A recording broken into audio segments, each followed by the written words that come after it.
Now, passwords we all know about. They've been around forever.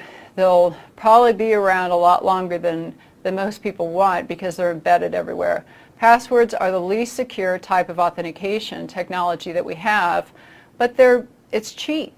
They're the cheapest type of authentication that's already embedded into an amazing amount of software, so our culture is just used to it. But they're weak because people choose easy passwords, they share the passwords, they write them down, somebody can figure them out, they're easily cracked.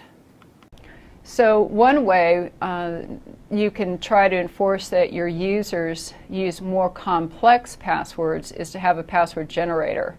And this is actually a piece of software that will generate a complex password.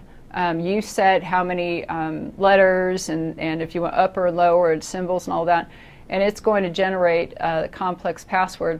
But the downfall is that people who have complex passwords, what are they going to do? They're going to write them down because they're not going to remember. So a lot of users will write down their passwords, and where are they going to keep them? They're going to hide them under the keyboard because nobody ever looks there, or they actually stick it on the monitor so that they could see it when they need it. So that's a common thing. If it's too complex, users are going to write them down because they can't remember them. Now, most of us know what should go into making a secure password. And the best practices are that it's at least 8 characters, you're using upper and lower letters, they're not words, and we're going to talk about why they shouldn't actually be words. They're not shared, they have a proper lifetime, so you don't use the same password for 2 years. You know, the history, how long a password is good should be based on the sensitivity of the data that it's protected. So you may refresh your password every 90 days, maybe every 60 days. In some environments that require high security, top secret stuff, you know, they'll change their password maybe each day or every 5 days. We need to have the password history, which means that somebody can't use the same password over and over again when they have to change it. And a lot of times the software that's the authentication software, you can configure it, and the common history number is 10. So the user can't use the same passwords for the 10 passwords that they have to use. So when they change it, it has to be a new password.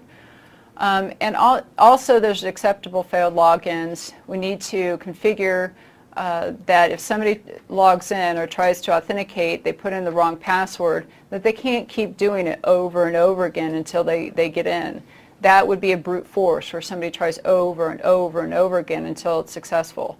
So in the software, we usually have configuration that you can, after a certain number of failed logins, the account is suspended for maybe 20 minutes, maybe 2 hours, or maybe the account's suspended indefinitely, which requires the administrator to actually unlock it.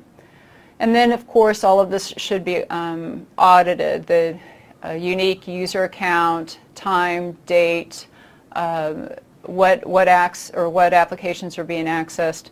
So these, you know, a lot of people have heard what they're supposed to do with passwords, and it seems as though, since we all know it, passwords would be very strong. But the reason that we have to keep saying the same things over and over again is because people use passwords like the name of their dog or their, you know, the favorite football team.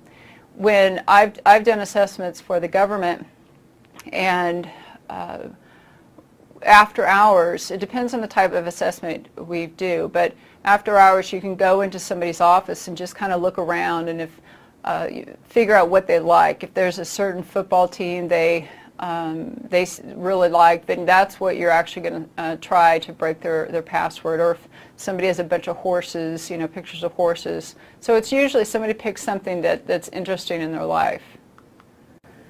So, you know, passwords is just the help desk and the administrator and people who are in the network will tell you that it's a constant support issue. And that's why when we get into identity management, we're going to look at the actual technologies that has been developed so that people will reset their passwords, or there's some way to not always have to call the support help desks when somebody forgets their password.